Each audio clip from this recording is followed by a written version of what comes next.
Ich heiße Idder Boukcha, ich bin 18 Jahre alt, ich komme aus dem Norden. Ich bin auf meiner Premiere C an meiner LNW, die sind in Aufwils. Und ich habe schon so einen Text geschrieben, dann his dad, Anfang als Dad D-A-D, mit was ein Ö in der Klammer. Und dann werde ich gesagt, Fever. I was 13 at that time. I lived with my older brother Brandon, who's 19, my mother Jane, and my father Rob. I think you already guessed that the relationship with my father wasn't really good. Well, I would even say it was awful.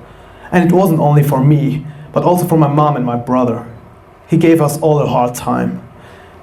In fact, I lied. My brother already left home at the age of 17. He couldn't stay a second longer with this man who we are calling father. Now you're asking yourself, who is this Rob?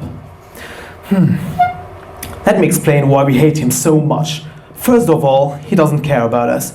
He's never at home, always hitting on new girls, going to clubs, drinking, spending money, even though he doesn't work, and so my mom has to come with all the expenses. And when he's at home, he treats us like garbage, slaps our mom in front of us. He has no shame, he has no respect, he's just a jerk. My mom would never give us the reason why she was with someone like him. She wouldn't tell us. Oh well, how many times did I suggest her to leave this guy behind? And things got even worse when Brandon left. It was a Sunday night.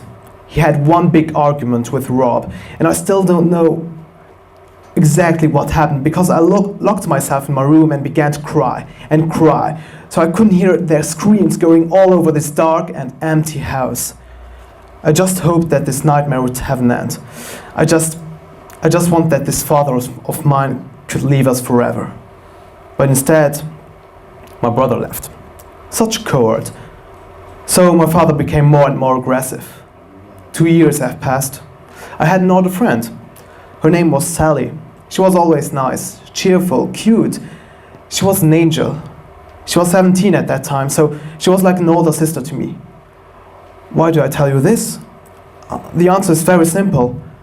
She was the one who changed my life completely. It was a day like any other, or so I thought. I remember it clearly. It was raining heavily that day.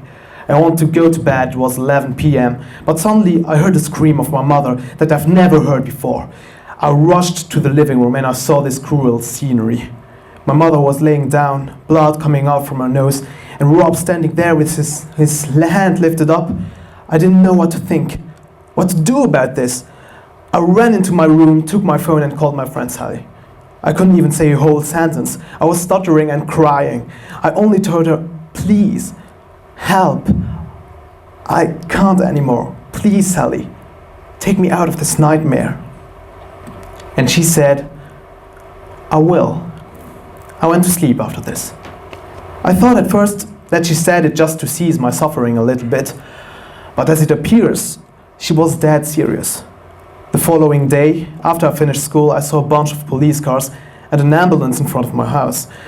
My mom was at work, so there was only one person who could have been the cause of all this commotion: my father. It was quite unexpected. Or was it? My father died. Not from an illness or an accident, nope.